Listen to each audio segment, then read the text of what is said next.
Okay. Hello, everyone.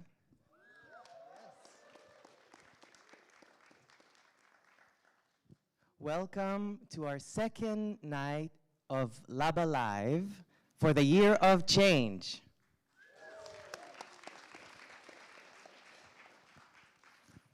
LABA, for those of you who don't know, it's a fellowship where every year we have about 12 artists that study Jewish texts together and then create new work inspired by the text. Tonight we have 4 new pieces by 4 artists. We have Jacob Leibowitz. We have Noah Osheroff. צליל צמת. And Leo Egger. So the first performance is a string quartet by Leo Egger. I'm thinking of something else while I'm speaking, so that's not a good thing to do. So the first is a string quartet by Jacob Leibowitz. Do you want to say hi? Hello, everyone. Thank you for coming. Call in the... All right. Quartet. Alina, Phoebe, Emily. Hey, y'all, please come on in.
Thank you so much, Alina, you, Phoebe, and Emily, for putting all of that hard work into that. It was incredible. Thank you.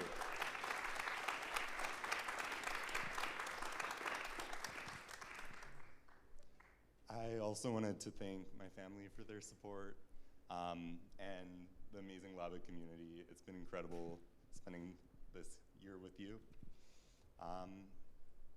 This quartet really was something. You saw the text there at the beginning, verses 2 through 8 from Ecclesiastes.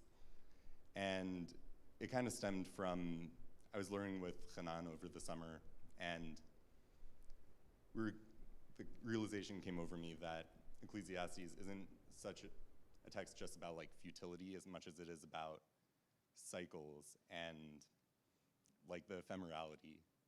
So I hope you enjoyed. Thank you so much for coming.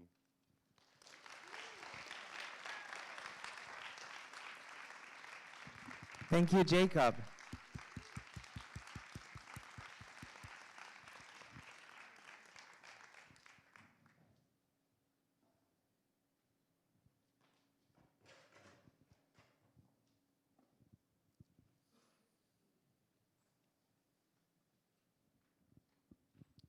So during the year, we have the privilege to study Jewish texts in a non-traditional way with Ruby Namdar.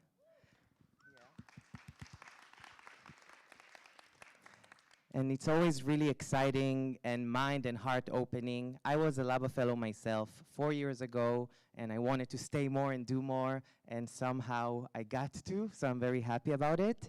And in our LABAlives, we try to give a small taste of the text study. So we have Ruby with us today to give us some taste of text.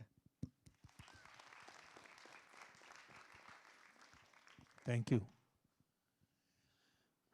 Hello, everybody. Let's project the text. Aha. Cool. I'm just going to read a few verses with your permission. I'll do it in Hebrew and then maybe with a little bit in English. And keep the sounds in your ear that we just heard. We don't do illustrations, but we do inspiration. Keep what you heard. דברי קהלת בן דוד מלך בירושלים. הבל הבלים אמר קהלת. הבל הבלים הכל הבל. מה יתרון לאדם בכל עמלו שיעמול תחת השמש? דור הולך ודור בא, והארץ לעולם עומדת. וזרח השמש, ובא השמש, ואל מקומו שואף זורח הוא שם, הולך אל דרום וסובב אל צפון, סובב, סובב, הולך הרוח, ועל סביבותיו שב הרוח. Do you hear the music of the text? And do you hear I love what you said. It's not about futility, it's about cycles, and it's about an understanding. It's a deep understanding that the cycles are larger than us, that we don't control them, and that they don't work for us, the cycles. They're not what we always want them to be. How does one live with this understanding? How does one accept this? Vanity of vanities, said Kohelet. Vanity of vanities, all is vanity. Havel havalim, hakol hevel. What does this statement say? Vanity of vanities. Not just vanity, vanity of vanities. Complete and utter bullshit. Nonsense. Hevel, havel havalim. Hevel in Hebrew means ha. That. Breath. You breathe it out and it's gone. There's nothing. There's no substance. Everything is like a breath, which is an interesting thing. If you think about the world, the universe of the Hebrew Bible, how was the world created? Do we know? Noam? With a breath, spoken into being, right? Vayhi or. Ha. And how does God create man? Breathe into that lump of clay, and behold, there's a human.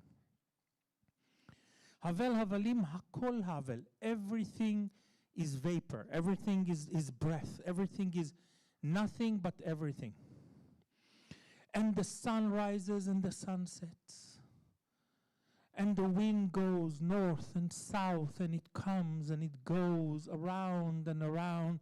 What was always will always be. Is it futility? Is it supposed to depress us? Keep this question in your mind.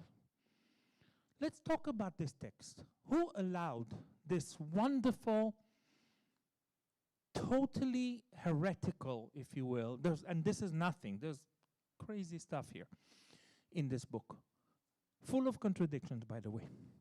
Who allowed it? Because the world is full of contradictions. No real philosophical system can explain existence. It just doesn't work. Who allowed this to enter the canon? The rabbis tell us that there was a discussion.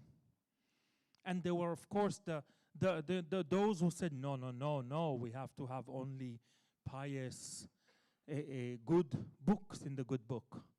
And thank God that the other people, the LABA people in the room, said, no, we're not giving up on this gem. We're not. These contradictions are what it is, the human condition. So there's a wonderful passage about it in the Talmud. But there's also another hint in this text. Who wrote this book? Who's the poet? So, of course, we're here. There's the king Kohelet, son of David, who was the king in Jerusalem, of course, right?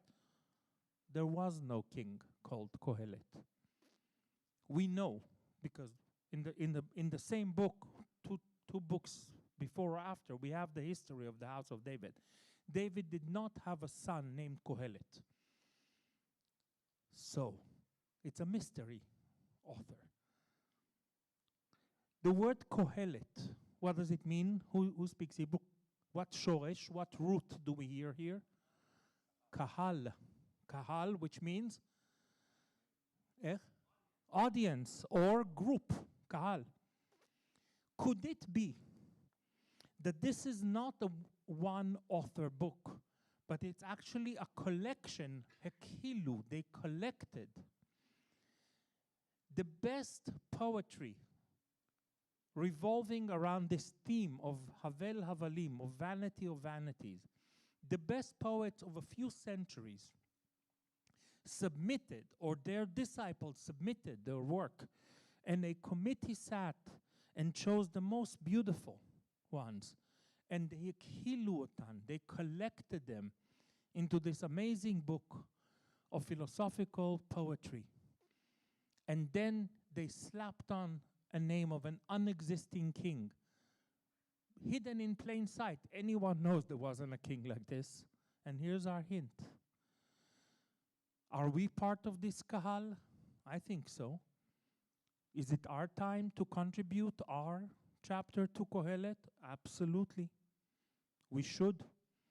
This is part of our heritage. We do things as a kahal. We are part of this tradition. It's a wonderful tradition. It's a great source of joy and pride to me to think that we continue to work in this amazing and noble and exciting tradition of Kohelet. And is it a depressing book? Depends who you ask. I find it to be the most liberating, inspiring. If all is vanity, you can take it to two ways. One is to say, okay, well, I have no more, nothing I do will have any effect. Let's go to happy hour. Happened. But maybe nothing has meaning anything. Nothing will last. Now we're liberated to live our life and to create our art and make our life into an art form like there's nothing waiting for us anywhere. It is our world, it is our life, it will end. Others will come, they will never remember us. These are all quotations from the book. The dead know nothing, says the king. Don't expect the dead to weigh in. The dead know nothing. This is your life. Nothing matters. Free yourself up. Create. Thank you.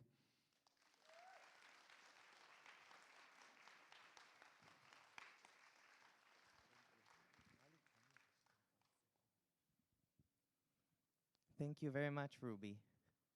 And next up, we have Noah Osheroff.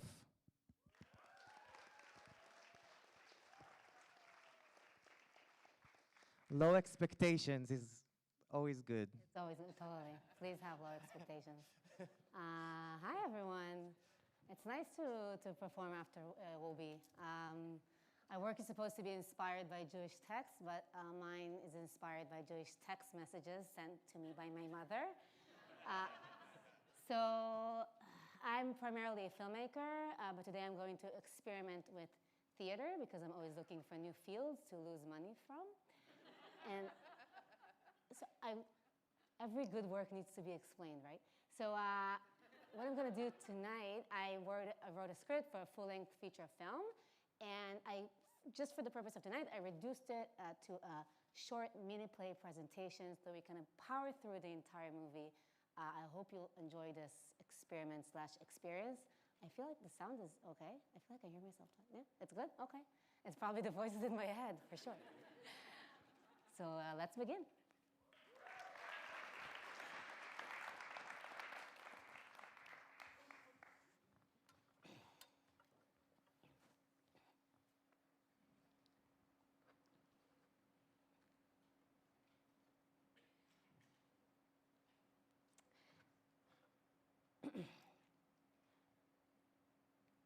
Like every good Brooklyn story, we start in Manhattan. We're at a club in the East Village. It's a little bit cooler than this establishment. This is Danny. Now she's dancing. Danny is 38, but everyone thinks she's much younger, not because of her looks. She just hangs out with a youthful crowd. She's a pastry chef at a local bakery, and she's here to celebrate her best friend Claire's 28th birthday. Now here is Albie. He's definitely not dancing. Albie's also in his 30s, but people think he's much older. He's a New York City tour guide, and when he tries to start a conversation with Danny, he says something like, "Hey, you know this wall? It looks like it's concrete, but it's actually cast iron. I always carry a magnet with me to check." This is just one of the many reasons people think Albie is older. I had no idea. So what can I get you to drink? I'm good. Oh, come on, it's been a while since I've done this. Did what? I bought a woman a drink. Because you're cheap? No. I mean, I wasn't even in the game. I was married for like 12 years. I mean, well, you know, technically 5, but I think it's like the whole number that counts. Enough. And 2 vodka tonics. 2 vodka tonics. So you here by yourself? Oh, my friends just left. You're a bad liar. I'm an excellent liar. So what if I'm alone? It's only lame if you think it's lame.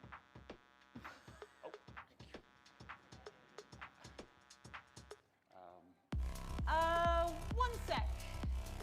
Claire, happy birthday. You're the best. Unfortunately, our budget still doesn't cover supporting actors.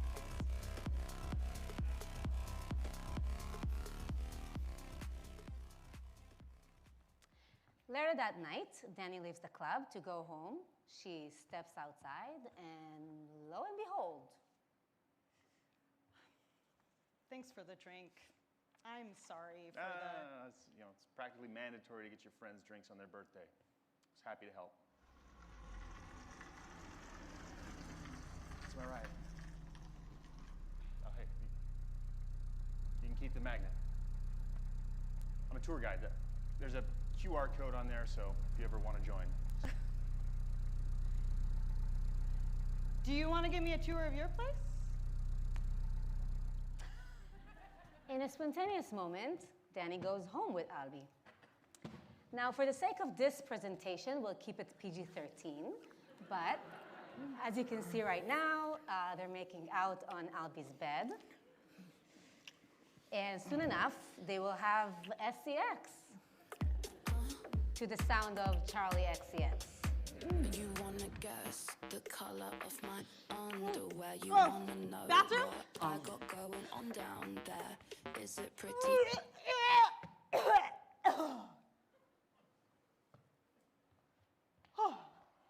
Oh, good. I made it on time. I'm sorry. No. I'm sorry. I didn't realize you had so much to drink. I mean, I would never want you to think I would take advantage or... No, no, no. I'm gonna go. Well, I mean, you don't have to. So, Danny left, and Albie didn't even get her phone number, but in 2025, you can basically track anyone based on a first name or a DNA sample, and Albie has both. Yet, instead of following her on social media like a normal person, he decides to show up at her work in the bakery. She clarifies with precision. It's not cute, it's creepy. All right, it's a fine line. In any case, she's not interested.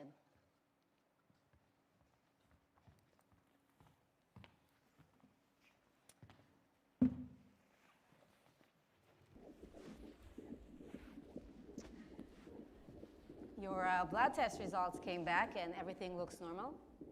Everything is just so normal. Would you like to know the sex? Can you already tell? Yes, from the blood work. Okay, but do you know the pronouns?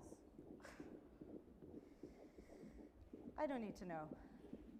Okay then, I'll see you in 3 weeks. Hopefully your nausea will be gone soon. Let me know if you have any questions or concerns or good cheesecake recipes. My wife's birthday is coming up and she loves a good cheesecake. You did say you bake, right? My specialty is pie. For those of you who need me to spell it out, Danny is Pregnant. Pregnant. Not by Albie. That chapter had begun before he even entered the story. No one knows yet, but soon enough she will start telling people. She has a usual spiel. She adjusts slightly depending on the audience. Alone. No father. It was a one-night stand. The sex was good. I'm keeping the baby. I'm going to keep them as an adult as well. Yes, I do plan to stay in my 4th floor walk-up in Brooklyn with my roommate. He vowed to lay off the weed. I will take 3 months paid leave, and then I'll return to work. Everything should be okay, no? Everything's going to be fine, no? Fast forward to month 4, Danny feels alone more than ever. She drifts apart from her friends who are busy living their non-pregnant lives. She doesn't fit in with the conventional pregnant women's group and even gets kicked out of a single mom by choice group when they realize she's just a single mom with no choice. Now let's set the stage for the next scene. It's Friday afternoon. Danny just left the clinic from another visit where the ultrasound tech slipped and accidentally revealed it's a girl. I was sure it was a boy. She had plans to meet Claire, who decided to ditch Danny for a shroom journey in Sunset Park. It's fine. I get it. Isn't it ironic that the time in your life where you need drugs the most, you can't have them? And then she finds something in her pocket, the magnet that Albie gave her. With no better plans on a Friday night, she checks out his website and decides to join one of his tours. Unorthodox Roots, the untold Jewish stories of Brooklyn. Albie's not even Jewish, but he gives off the right energy. And we finish at the home of Melvin Kaminsky, or as he's more commonly known, Mel Brooks. All right, well, thank you for joining me in exploring the lesser-known parts of this rich and vibrant community I'm sadly not a part of, but please don't cancel me. Any questions? Do you know where I can get some good rucola around here?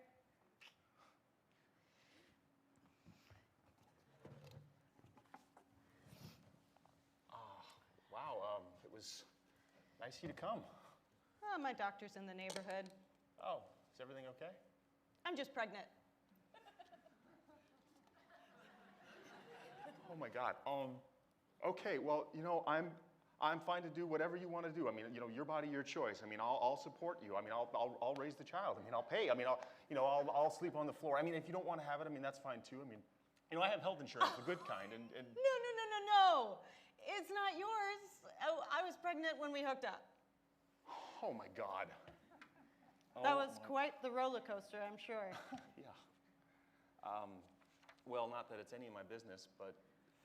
I'm doing it alone. I mean, technically there was a man involved, but not anymore. You gonna stay in the city? My mom wants me to move in with her. She lives in New Jersey. She said she would help. I don't need her help. Why the air quotes? Have you ever met a Jewish mother? You haven't, because you haven't met my mom.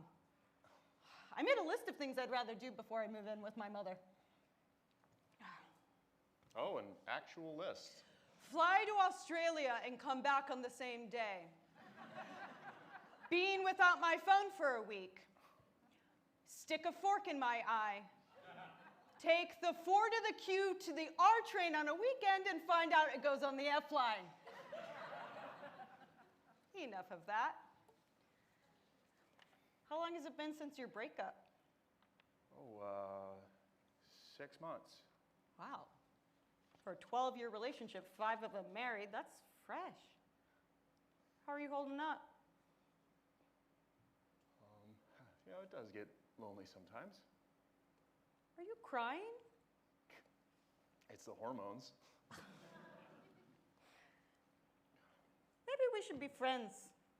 You seem like you can use a friend. Yeah, I could use a friend. I could use a friend too. A friend with a car. You did mention you have a car, right?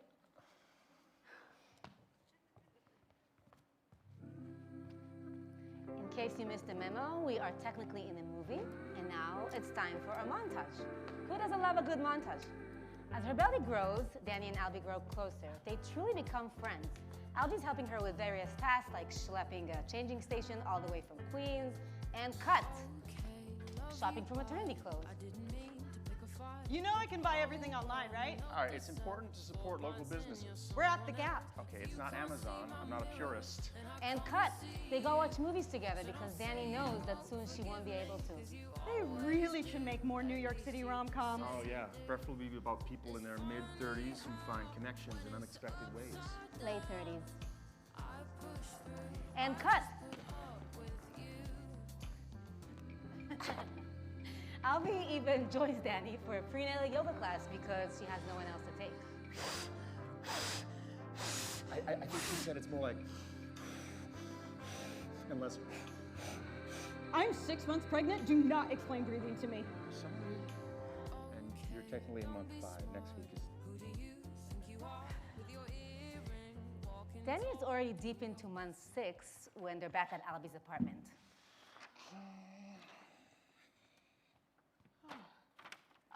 They forgot the extra soy sauce. Do you have any? Dark, light, or tamari. Oh, don't be mean. I'm sorry. Oh, you're such an adult. Look at the way you live. You know, ever since I told Joe to stop smoking in the apartment just smells like eggs. Suddenly, weed doesn't seem like such a bad smell. Well... And it's not because I'm pregnant. Joe smells it too. Well, I know it's none of my business, but have you considered just temporarily moving back in with your mom? What was I thinking? Hey, look, you know, people bring children into the world under much more dire circumstances. That's encouraging. Sorry. I didn't even mean that sarcastically. It's actually good to remember some people have it harder than you do.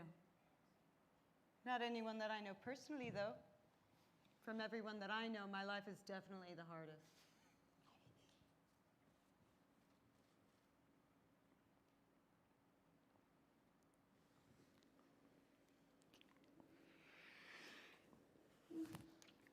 And so it's happening again. They're having STX. To the sound of Taylor Swift, it's sweeter this time. This time it's actually better. Last time I was in my first trimester nausea. This time I'm in the very horny 3rd trimester. You're only in your 2nd.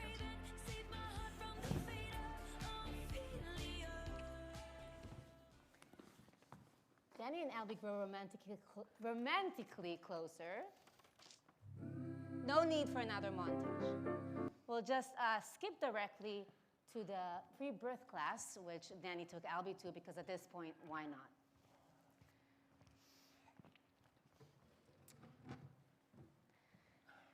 There's really no way to prepare to this magical journey, but I hope I did my small part.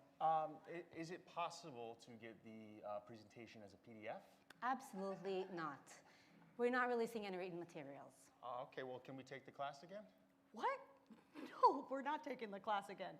He's not even the father. So what are you doing? Never mind. That's very inappropriate of me to ask. This is your birth journey, and you can have a male doula if you choose. Okay, everyone.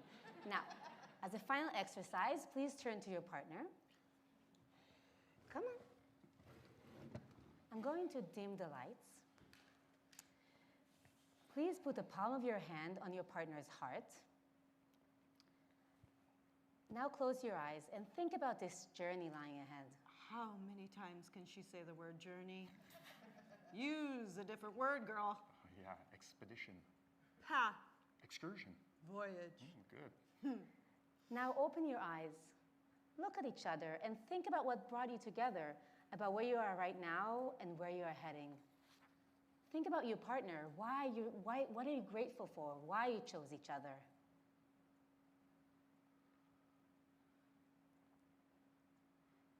Maybe you should move in with me. And just like that, what started as a fling turns into a full-on family in the making. And now when people assume that Albie's the father, he would say something like, Oh, well, she did most of the work, but we're both very excited. Danny is at her apartment, packing up last few things, while Albie is out getting pizza. That was fast.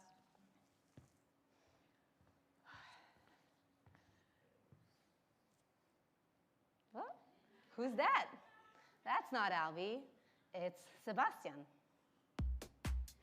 Here are a few things you need to know about Sebastian. Sebastian is from Switzerland. He's fluent in too many languages. He's a doctor, an oncologist. He's very smart. He has great hair, and he doesn't have a sense of humor. Last year, he was here in New York for a one-year fellowship at Memorial Sloan Kettering. Big professional step, but he hated New York. The noise, the subway, the dirt. Let's face it, you need to have some sense of humor to love New York. We do pay absurd rent to live among rats. So, once the fellowship ended, he happily went back to Zurich. But I did say he's smart. And shortly after, he got a job offer from Memorial Sloan Kettering. And when choosing between life's comforts and career advantages, Sebastian always chooses the latter. So now he's back in the city. And one more thing. Last time he was here, Sebastian spent too much time on every possible dating app. And one night, he matched with Danny, our Danny. We had nothing in common, but not in the opposites attract kind of way, more of the we really had nothing to talk about kind of way. Despite that, and probably because of that, we ended up at his place. Knowing we'd never see each other again, we didn't even exchange phone numbers. He was kind enough to give me an Uber home, though. No, to everyone, New York is not this big anonymous place you sometimes imagine it to be. It turns out that Sebastian and Danny have mutual friends, and this is how Sebastian learns that Danny is pregnant from a dude that is not in the picture. Although there's a dude that very much is. Sebastian turns the new information over his mind. He's smart. Maybe it's mine? No, she would have told me. Did we use protection? I'm pretty sure we used protection. We didn't use protection. And while he doesn't have Danny's phone number, he has her address because he got her an Uber at the time. So Sebastian decides to show up at her apartment and ask the inevitable question. It's mine. And yours. We're short on time, so we won't be able to fully dive into the conversation between Danny and Sebastian, but let's just say that she realizes she made a terrible mistake by not telling him. Sebastian is furious, and he wants to be part of the baby's life. He's not someone who will abandon his future child. And Albie, remember Albie? He's back, just in time to hear the end of the conversation.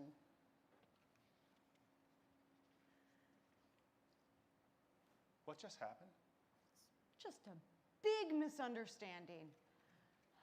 No, a misunderstanding is when someone goes to pick up pizza and ordered half olives, half tomatoes, and then when they get there, they find that they'd put olives and tomatoes on the whole pie. So this person has to sit there and wait for them to make a whole new pizza because they know that their pregnant girlfriend hates to mix toppings. It's the worst. Yeah, that's a misunderstanding. This is a lie. It's not a lie. He deserved to know. You lied to him and you deceived me. Yeah, I know. I should have told him I was wrong, but this has nothing to do with you. Nothing to do with me. We're moving in together. Okay, but this is my baby. I did not say otherwise. You're kind of acting like it is, like I'm depriving you of something that wasn't even yours to begin with. You're depriving me of the person I thought you were, of the life that we were building together. I'm sorry you had this fantasy. Fantasy? I love you. And at least I thought I did. And and you're gonna have this baby. Should I just ignore that? No, but you have a choice. I don't. No, you have the choice, Danny. That's the scary part, that I don't, that I'm gonna get attached to this kid that's not even mine, a risk I was willing to take. In fact, I already got attached, and now... Oh, this was a mistake. Oh, my mother was right. I hate it when she's right. Yeah, it was a mistake. Oh my God! What? My water just broke. Wait, really? No. But wouldn't that be such a perfect ending? So this is the end of Danny and Albie, but it can be the ending of our rom-com. We can't finish on a sour note. We need this like bittersweet kind of tone. So here's a short epilogue. Danny realizes she has no choice but to move in with her mother. Shortly after, she has a baby girl. Living with her mom is not so bad. Who knew that grandchildren could be a great buffer zone between mothers and their daughters? In the rush, though, she left quite a few things at Albie's. After some careful negotiations, he come to visit. Edie's a nice name. My mom thinks it's after my grandmother. Ah, but it's actually after your favorite pizza place. I can't wait to fuck you up. I just can't wait. In full transparency, I did see on Instagram that you're dating someone. God forbid you stay single for 1 second. Hey, I deserve it. But yeah, she's great. So are you in love? Maybe. I'm happy for you. I'm in love too. Really? Mm-hmm. Oh, good for you. Where'd you meet him? Oh. Huh. Now that's a perfect ending.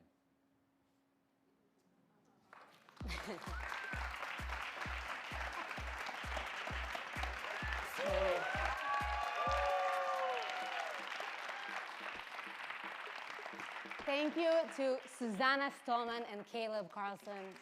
Thank you so much. And to Sam Klein, who played Sebastian, and he's here in the audience if you'd like this little cameo. Thank you.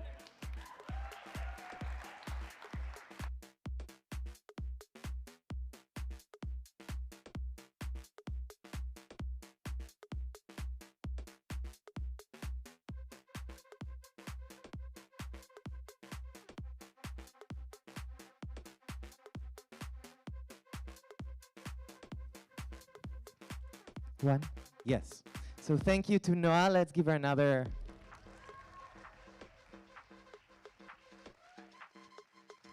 So we have a little bit of into the woods structure to this night. And now I want to call the third artist, Slil Tzemet.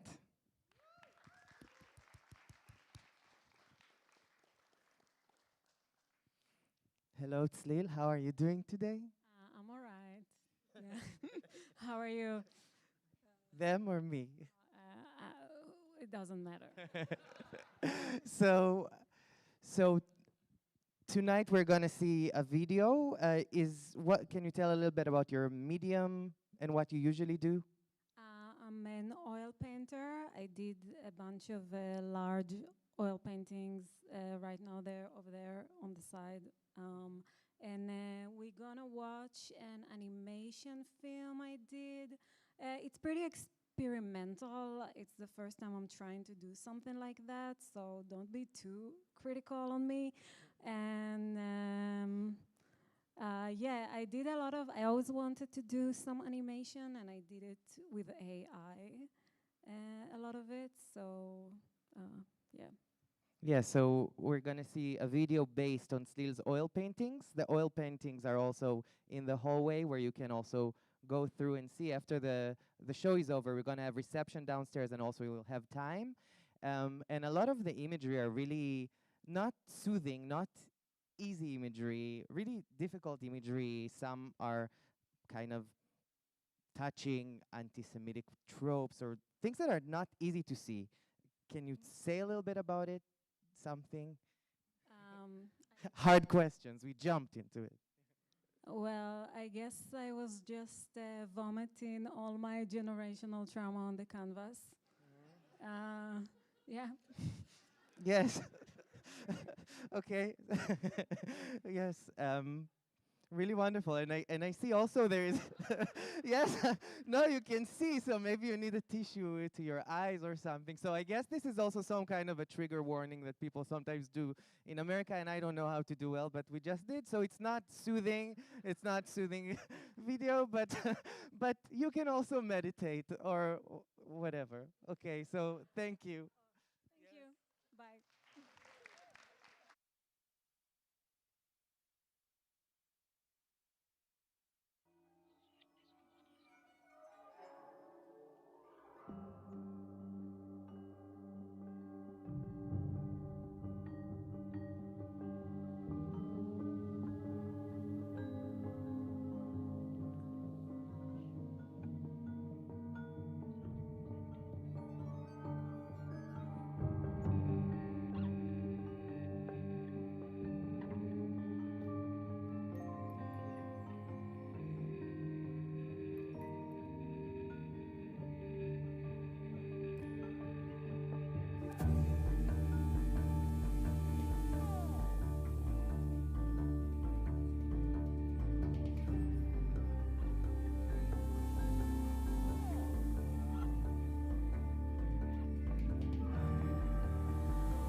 Thank you very much.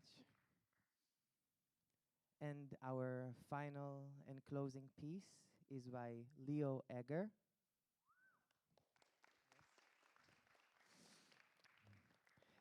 It's Azazel and or the goat, inspired by costumes that people do in Yom Kippur, that they used to do in the temple in Yom Kippur. And I want to invite Azazel or the goat.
Oh, sweetheart! Come on back to me, baby, come on! Why'd you have to run off from me like that, you filthy animal? David, David! You can't do anything right. Oh, God, forgive me. I'm sorry. I'm so sorry. I'm a clown. Come on, baby. Come on back to me, Daddy. I need you, baby. Baby, come on back.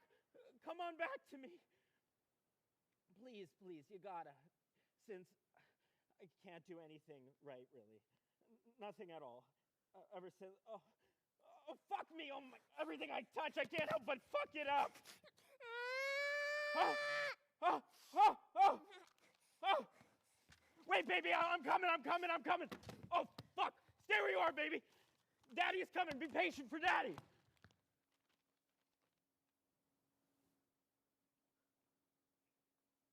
So. Hi, baby. Hi, I have a little carrot for you.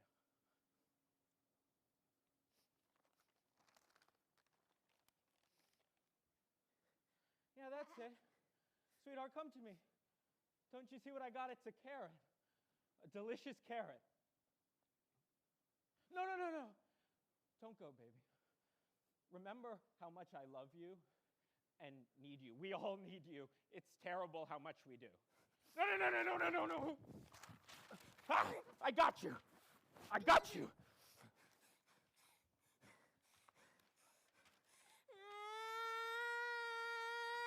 You want this? Well, you don't get it, asshole. Shut up. You know who gets that carrot now? The hyenas. Sand spiders. Desert beings. Not you.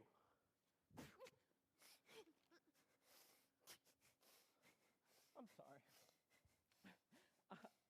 I'm actually so sorry. It's just, why'd you have to run off like that? After all we've been through, we're so close. Remember Jonah. When God calls you, you cannot run.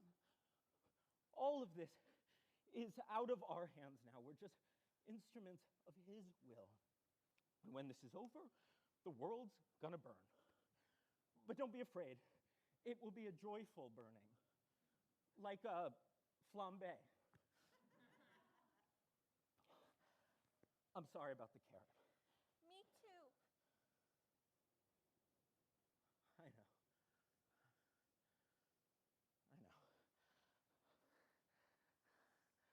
the sun is low. Okay, so if we passed Orkani about a mile ago, then it seems like this hill formation here is Dudayel no, or it looks like it'd be this one here, or this one. Stop! Come on, it's this way. Stay close, come on.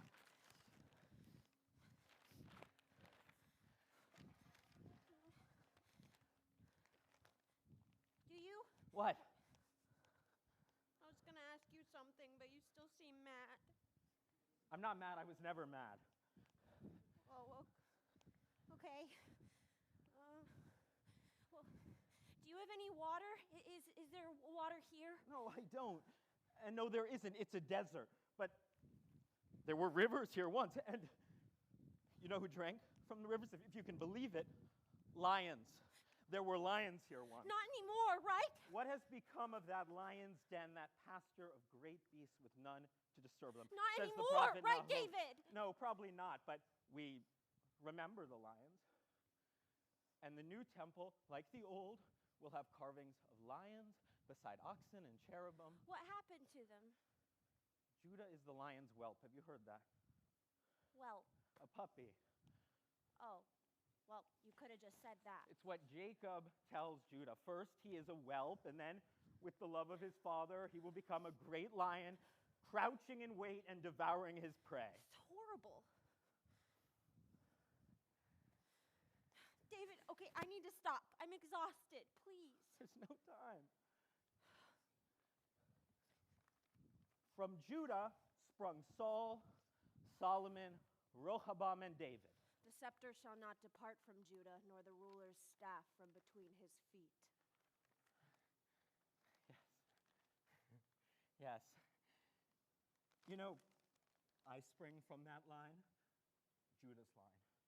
It's like a telephone wire made of pure spirit, which flows from the shacks of the Nile to the glories of Sinai, all the way across the Atlantic to my mother's house in New Rochelle, and soon to the Temple Mount right there, That's an umbrella. where a king shall reign forever, a king with a diadem of diamonds and truth, and all the world will be in love again with living, in love with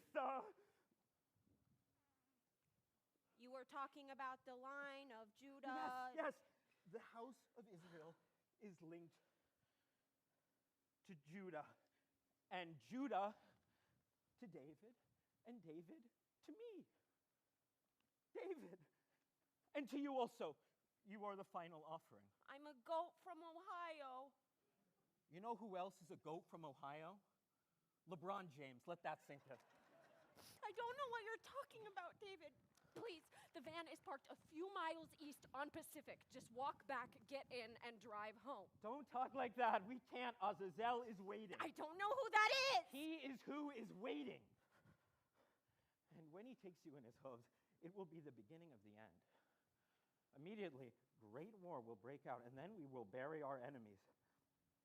And atop this grave, a city of multitude will be made. A city like New York, but instead of money, the currency will be tzedakah. And a great feast will be made, like the Met Gala, but way cooler. And atop the Temple Mount, and everyone will come. Even the birds and the wild beasts will come and feast with me in the Lord. Even the flowers will come. They will walk on their roots in great rows like tin soldiers and bow their petal heads. We will eat flesh of warriors and drink blood of princes. And we will all see the face of the Lord. We will all know his name. Sounds awful. There are birth pangs. But the world has been crying out for centuries. Meaning now has no meaning. The great unraveling of days has begun, and in the middle, the way out of time, lies you and me. And for my people, teshuvah, total expiation.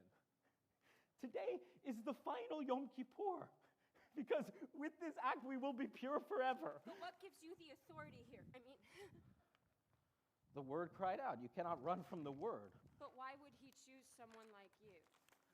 I'm a man like Isaiah promised, a man of suffering, familiar with disease, who hid his face from the world. And yet this man is not sick with his mind or body, but sick with the world, sick with wickedness.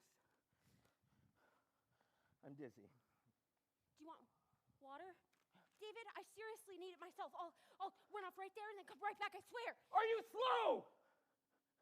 It's Yom Kippur, I can't drink. Plus, there's no water here.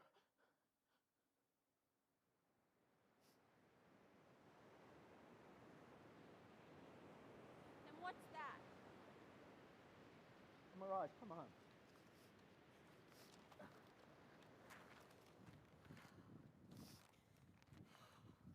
I miss my brother. The cold mornings with him burrowed in our shed, and the man coming down from the house, his boots crunching the ice,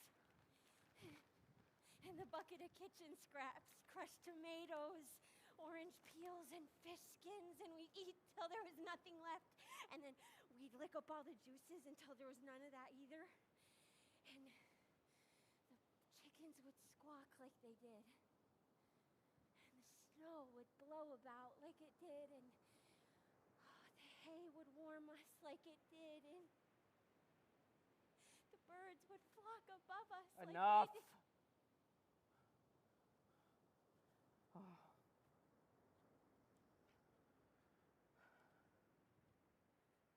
Turn back.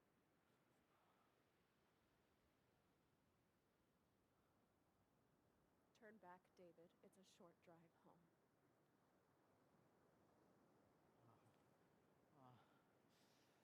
I'm here with you. The sun is low, time is running out. Close, we're close. We will get that lost time back. And the sun is setting, but we will get there. And we will get that time back. I can't wait to get that time back. David, I'm scared. That's natural. Please, you never answered my question. Who is this you're feeding me to? Please, just tell me something. It's only fair. He's a watcher. As in, like TV or... This morning your brother went to God, and on his head he bore the sins of our people. You carry the rest on your head for Azazel, demon of the desert. What does he look like? He's a fallen angel. I guess with horns like you. In the days before the flood, he and the other watchers lived on Mount Hermon, those snowy hills there, see? No, David, Azazel that's a street descended light. and taught the secrets of heaven, to man the art of war, and to women the art of falsehood. Everywhere, violence and whoredom reigned. Everywhere was Sodom, and almost no man was righteous. And like today, God's light was almost extinguished. So, God sent 4 archangels who saw what Azazel had done. And they bound him and cast him headfirst in the rocks. But once a year, on this day, he comes out for an offering. And with it, Azazel is appeased, and our people cleansed for another year. But this has been abandoned for centuries. So now Azazel is king again, and we are buried in sin, and God is almost silent. The need for teshuvah is almost too great. But thank God, in his infinite goodness, even our hands heavy with blood, can be made clean through one great act. oh, David, please, I'm not Yes, worthy you of are! forgiving. Yes, you are! We're almost there. Come on. David, please, I don't want to die. David, there are so many people who love you. The sun is setting on the last day of the old world. A new world is descending like a bride in white. My baby, and there is no dead. I hear it. The firmament prepares to split and spill over with radiance. It's the highway! Wait.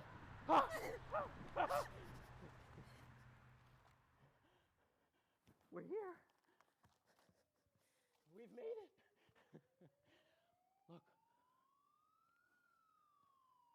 The world is watching. Look, a sea of eyes. It's time for real life. It's time for the whole promise to be fulfilled, for Gabriel to blow his horn.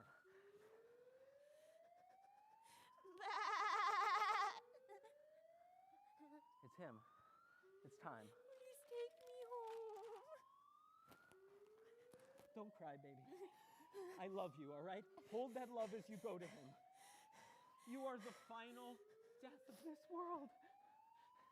Go now, the sun is setting. No, David, please. Just walk forward. There's no way out but forward.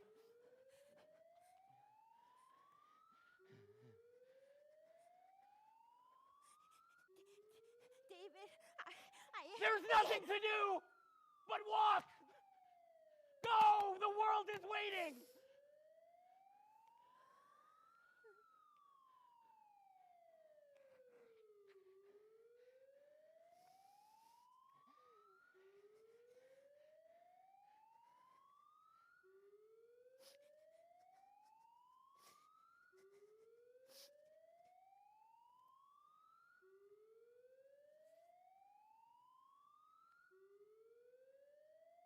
I'm here now.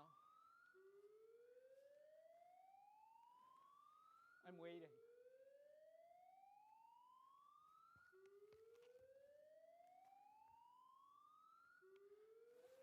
I'm ready. I have no fear.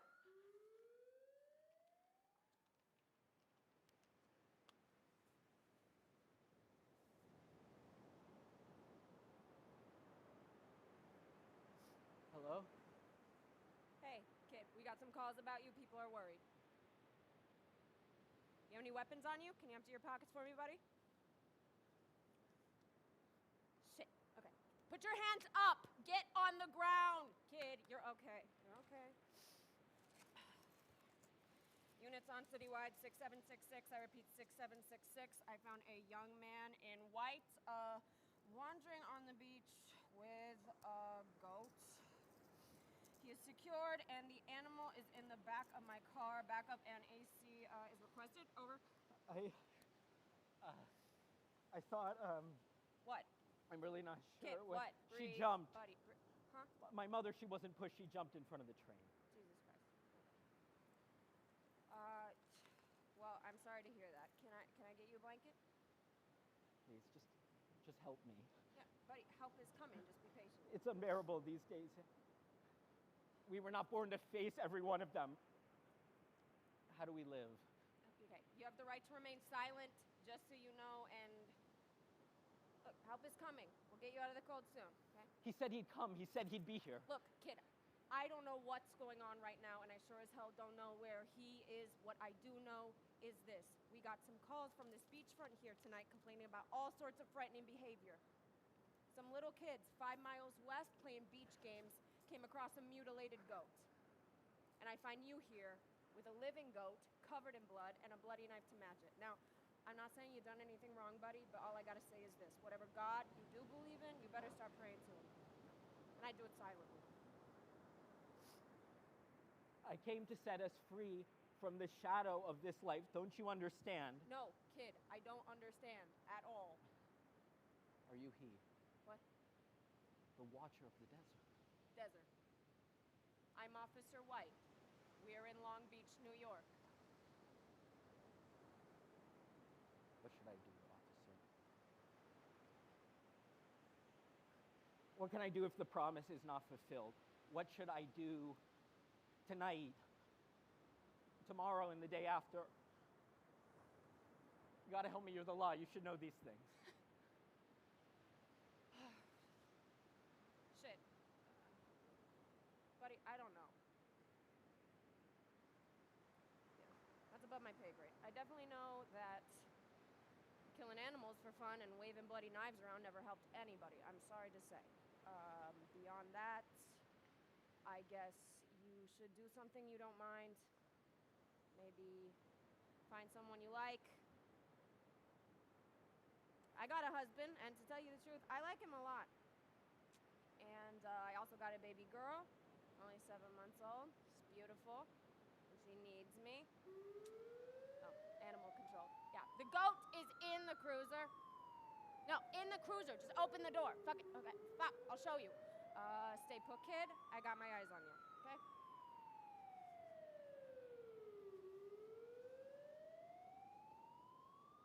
You're really gone. going too. I see that now. There's nothing to do but wait.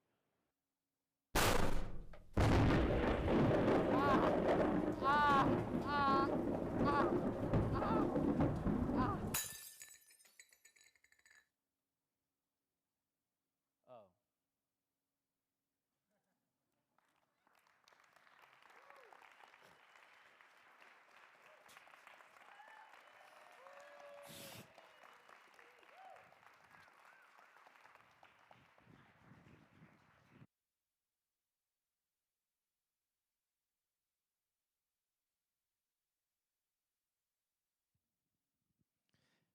Thank you, Leo, and thank you, everyone, for coming to our second LABAlive.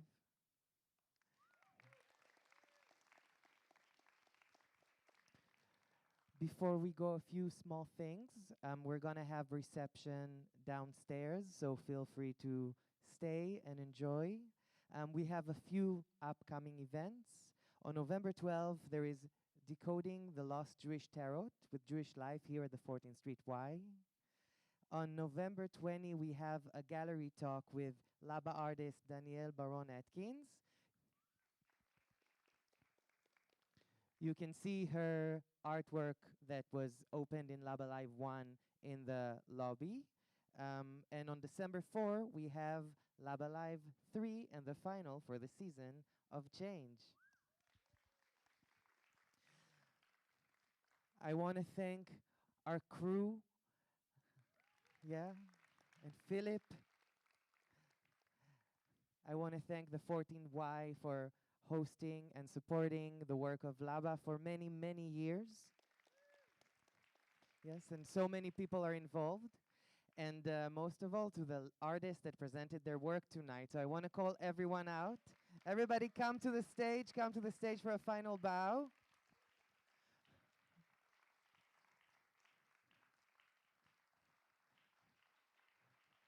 Leo is probably decoding.